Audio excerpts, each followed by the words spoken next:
Morning, guys. How are you guys doing? I wanted to come on and talk about, four things that we can all do or that you can do or keep in mind to remember when life feels hopeless. I know that right now a lot of things are going on and everybody is in disarray and everybody's routine is in disarray and we absolutely have no control over it. And if this had happened to me like 10 years ago, I would probably be really freaking out. But I credit an over a decade long relationship with therapy and consistently going to therapy to kind of get me in this state of mind in the present day. Some of you may know that I am a small business owner. I am a wellness coach and fitness trainer here in Honolulu, Hawaii. And about 11 years ago, I left my full-time corporate job in the advertising agency business to pursue my real, true, deep love for wellness and passion for fitness. And that came as an evolution from being a longtime sufferer of ulcerative colitis, which is a autoimmune disease. It's an irritable bowel disease that affects my colon. So in short, my body, my immune system thinks my colon is a foreign object that doesn't belong in my body. So like how we're all talking about your immunity nowadays with COVID-19 and boosting your immunity. Well, the short of it is when my immune system sees my colon as a harmful agent or foreign object in my body, so my immune system kept attacking my colon. And after a decade-long battle with that of my immune system constantly trying to attack my colon and doctors trying to intervene to add medicine to stop that attack, immunosuppressant, infusion therapy. I went into over $30,000 of debt for holistic measures every day, doing IV vitamin therapy, nutrient therapy. I mean, I had tried all the things. And you know how sometimes you get where people are like, you're suffering with something or you're dealing with something and everybody has their fix. Like for me, with an irritable bowel disease, people always associate that with IBS, irritable bowel syndrome. Two very different things. Irritable bowel syndrome is a syndrome like heartburn. It comes and goes. It's not something that you may need to deal with every day of your life. If it happens, you can do things to make it not happen again. Whereas an irritable bowel disease is you have no control over what is happening in terms of figuring it out. Why is it happening? When is it going to happen?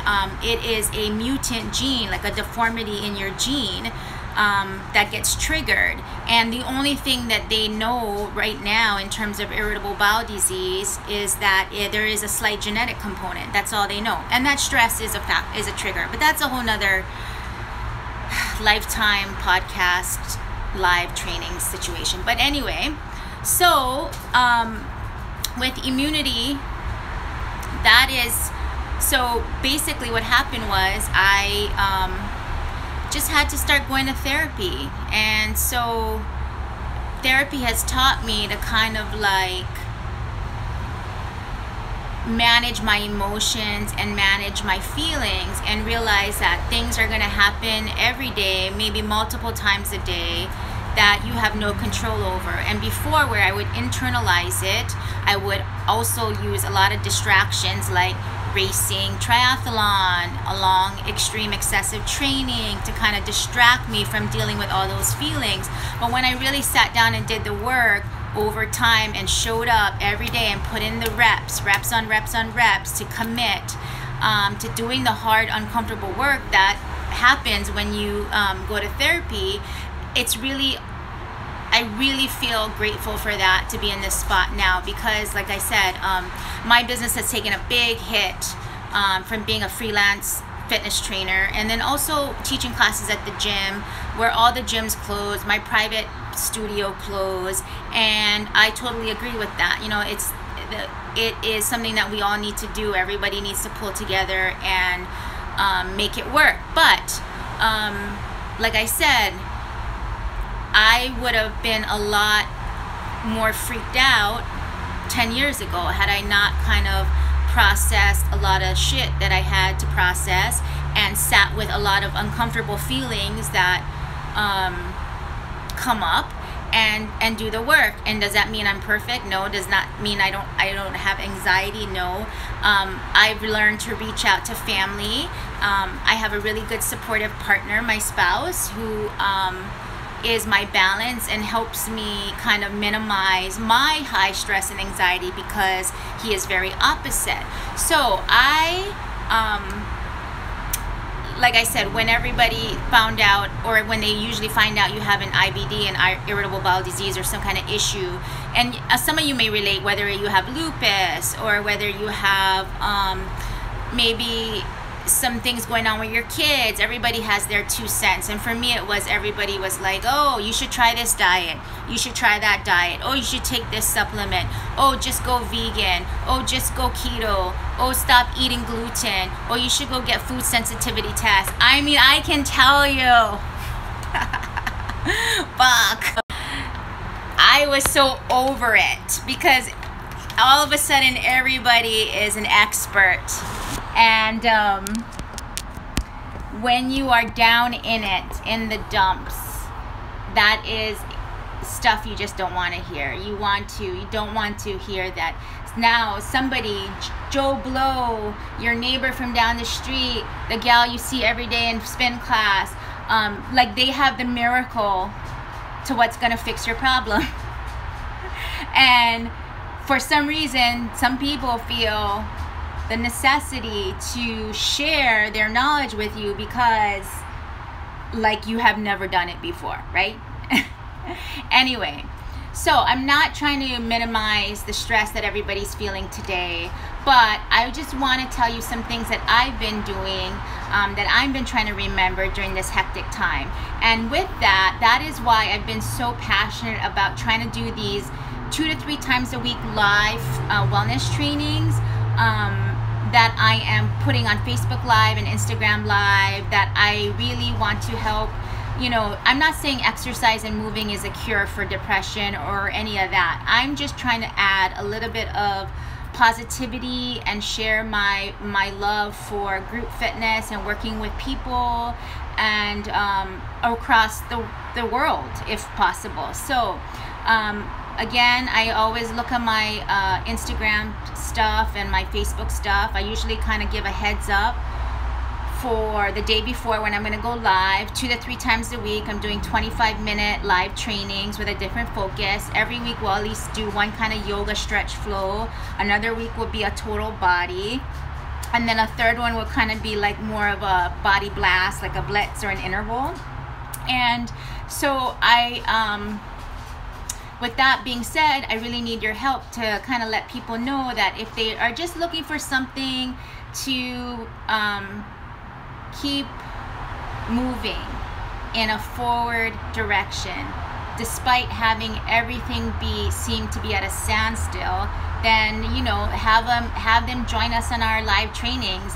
You know, one thing I want, my clients are all, you know, at different levels of anxiety, because some of them are very affected by this like lockdown, and their business is affected, because I do work with a lot of small business female entrepreneurs who can no longer do lashes or give facials or do massage because of what's going on. And then I have other clients who are like, you know, using this time to do things, to hone their craft, to expand their education and knowledge, or to do the things that they've been putting off, things that they never thought they would have time to do, like gardening or learning a new language. I even had a client that wants me to read several books, so he's sending me several books. So thanks, Scott. Thanks for that. That'll be awesome. I mean, really, I need to like start to actually physically read books again, because I've realized when I've stopped and been in this kind of break mode that there's a lot of things that I've been neglecting. So with that being said, 4 things to remember during this time, especially if you feel hopeless. And if you feel hopeless, please reach out to me. I would like to help you, because I've been there down in the dumps. It was kind of like the last year of my irritable bowel disease, where I just did not want to wake up. I was so tired of I wasn't living, I was just surviving day to day with this disease that was like running my life. And I thought I was like really good at faking it till I was making it. But now that I'm out of it, others, you know, and I speak with others, and they tell me, you know, candidly about, you know, how I was, and you know, they can see a total change in terms of my personality, my mood, my energy. And at that time when I was in it, I thought I was doing an excellent job. I thought I was going to win the freaking not Grammy, but Oscar for World's Best Leading Actress in the story of my life, faking my life with ulcerative colitis. And now I know, no, I would have got the Rotten Tomatoes award. But, you know, I made it out the other side. And sometimes you just need somebody to reach out to you and tell you there is a light at the end of the tunnel. There is a solution, even though it's messy and it's uncomfortable and it seems like there's no good. There is, this too shall pass, forward progress, all those things. So there's this African proverb that says, however long the night, the dawn will break, right? However long the night, the dawn will break. So,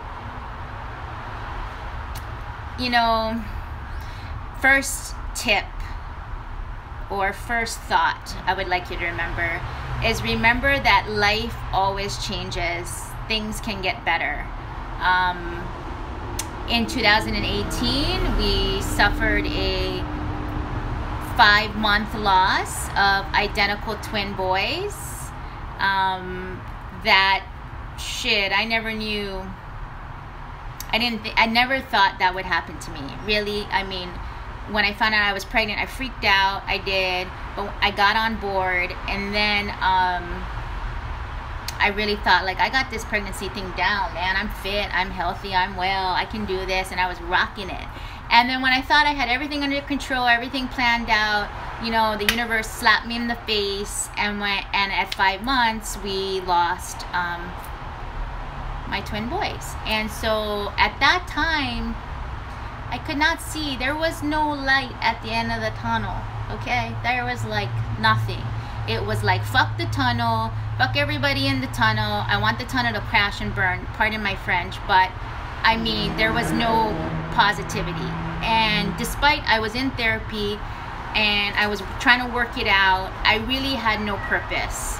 There was no distraction, nothing that I had felt I could rely on to help pull me out of it. And I really wanted to be on meds, to be honest. I really, really wanted to be on some kind of, like, anxiety pill, some kind of, like, something. And I remember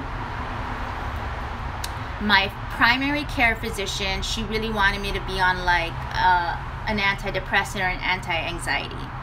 My therapist said it was my choice, but she felt strongly that I could work through it, that I needed to process and go through it to get over it. And I knew in the right mind that I needed to do that. At the time, I didn't want to hear it. I just wanted to numb. You know, I just wanted to numb myself. And I kind of was really wishing that everybody would I was like in my pity. And I was just wishing everybody would just shut the F up and give me what I needed to get, to take to get through all this stuff. Because nobody felt like I was feeling. Nobody could understand. But there was a little sliver, you know. Part of it is being a child in a family where addiction is strong. And I have several family members going through, you know, addiction issues, various forms. So I know that the gene is real. I've seen it firsthand. I've experienced it with 2 parents who are now recovered. And I battle it every day with a brother who's going through it. And you know, with that, if you know anything about that, that is a struggle, and all you can do is set good boundaries and whatever it is that you do to send good energy to these people that are affected by it. Whether you pray, I don't pray, but I kind of always talk about sending good energy. I kind of, you know, if you know, I exercise a lot, so I always try to think about sending my energy that I expend when I exercise to those people that I hold near and dear, close to my heart, to help them, you know, to just hope that they can, somewhere in the universe, feel that I'm sending this energy for them to keep on keeping on. But, so, first one, remember that life always changes and things that can get better. We all think right now it's just getting worse, and sometimes we just need to let the past the day by. So now we're all just taking it day by day. We're trying to distract ourselves by engaging in other areas that, you know, to help take our mind off of shit that's happening. But remember that life always changes and things can get better. However long the night, the dawn will break. Tip 2, or my 1 cent item number 2. Recall how you overcame similar struggles in the past. So everybody has stuff. We all go through stuff. Just because, you know, I have one client who goes through stuff and she always negates her stuff and dismisses her stuff because she feels like, well, so-and-so is going through this stuff and this stuff is way more than my stuff here. No. Everybody's stuff is unique to themselves, and if it's your stuff that you're dealing with, it is just as important as your friend's stuff, your spouse's stuff, your mom's stuff, your sister's stuff. There is no competition in how shitty can this stuff get. I mean, right? It's just, if you feel it, it's unique to you, then you need to, like, not own it, but you need to recognize it, that that it's not any less terrible because it's not as bad as what you think your neighbor down the street is going through. So even though we're in a time of fear, self-doubt, pessimistic thoughts, I want you to kind of think about and either mentally list or write down a list of the occasions in your life where you busted through these hurdles and you rose above through like this insurmountable difficulty. Like if you thought, you're like, no way could I thought I've gotten through that. I want you to write those things down. And you'll realize it's just as the actual act of writing, you know, the simple, it's very,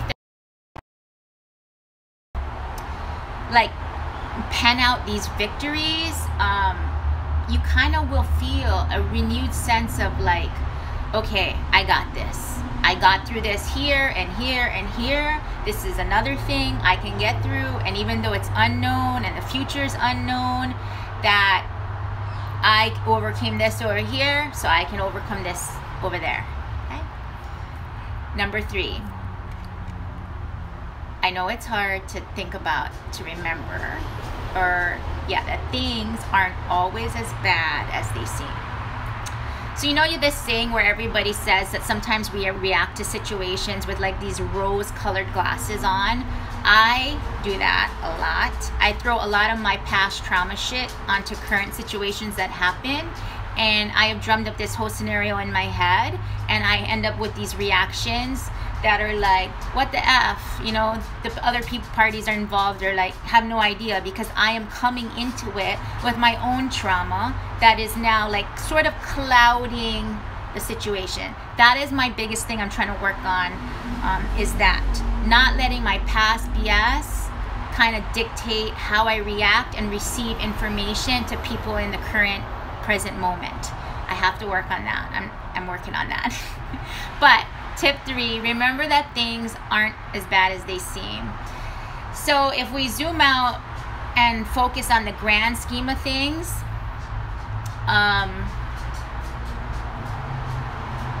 more often than not, we can see like there's these little fires, these little like anxiety invoking things that kind of cloud or smoke out the big picture. it's hard to get the right perspective when things are going tough, right? But if we can remember that our issues, our problems, our anxiety is just a small subset of everything else that's going on in our lives, and not let our worries, our fear, our anxiety, our anger take over, things will start to turn around. Because the fact that we're just alive, I mean, we woke up today, that just is a big sign that things are going to turn around, right? Because people are not so fortunate, right? Things happen out of the blue. So remember, even though it's hard, try to remember that things aren't as bad as they seem. Keeping the right perspective, right? Especially now. It's easy to be positive and have the right perspective when things are all going well, right? But it's even more critical now to have that right perspective. Another sidebar about therapy. I refer a lot of clients to therapy. I've referred a lot of people to different therapists over the years. And the common thing I hear with people not sticking with therapy is because they feel, this is the common thing I hear them tell me, oh, I'm good, nothing's going on, like I worked through this thing, I went to therapy for like 12 weeks, we dealt with this big thing, and now like I'm rocking, it's cool, everything's going good, life is perfect. Like, therapy is not a one short-term thing. Therapy, like fitness and exercise and eating well and moving, is a daily effort that requires consistency. It's daily effort that you need to put into it every little bit, every little day, and there is no end. It's not like once you lose your 30 pounds, that's it. It's going to be easy, and then now you just maintain and you're on. You don't have to worry about logging your food, getting your workouts in, all that stuff. No, it is a constant everyday effort. It's a habit. Like whatever other rituals you have that you don't even require a conscious thought to get up and do, the things that you just get up and do, that is what therapy is like. That is what exercise and health and wellness is like. Okay? It's not a bridal boot camp getting you ready for your wedding in 12 weeks. It's not a lose 30 pounds in 30 days quick fix. It's not a 10 inches off of your total body, hips, butt, arms, legs in 2 weeks for $9.95 plus shipping and handling. No. The best work, I feel, is if you can go to therapy when you don't have any kind of dramatic event taking over your time. If you can go to therapy when you're just calm and you're able to like process without any immediate sense of urgency, that is when the real work gets done, you know? And you don't think so. You think, like, even me, I go once a week. Even through COVID, I do my conference call once a week. That is one of my rituals. That is something that is part of my self-care routine. That is a non-negotiable for me, because I've seen myself today. I see myself how I was 2 years ago, 5 years ago, 10 years ago, 15 years ago. And it's just an evolution of being able to deal with my emotions and work through situations. Now, that whole 10, 12, 15 years was never smooth. It's been up and down. But the real work is when it's smooth. Because you think, even me, I still think, I don't know what the hell I'm going to talk about today. Like, there's nothing. And I even go sometimes and I'm like, nothing's going on, man. It's like same old. We're stuck in the house. You know, we're both confined, isolated. I mean, nothing really major. And you'd be amazed. You'd be amazed. Okay? Well, anyway, I'm going to get off my little soapbox about therapy. But tip 4.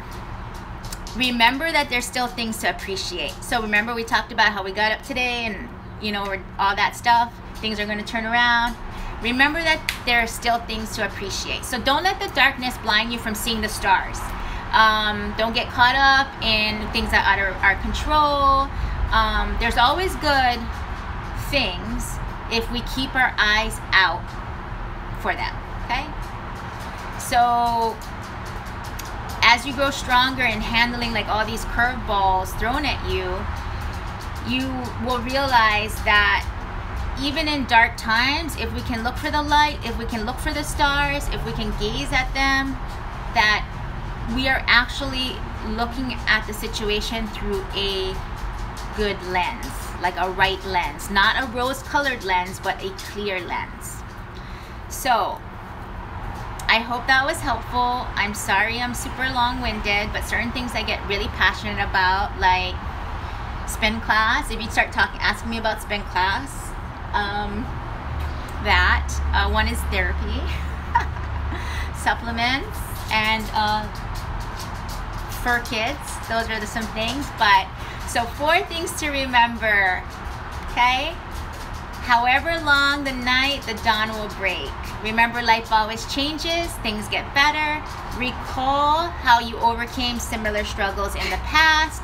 Number 3, remember things aren't as bad as they seem. And last but not least, remember that there are still things to appreciate. What are some things that you appreciate today? Shoot me a message, leave me an email.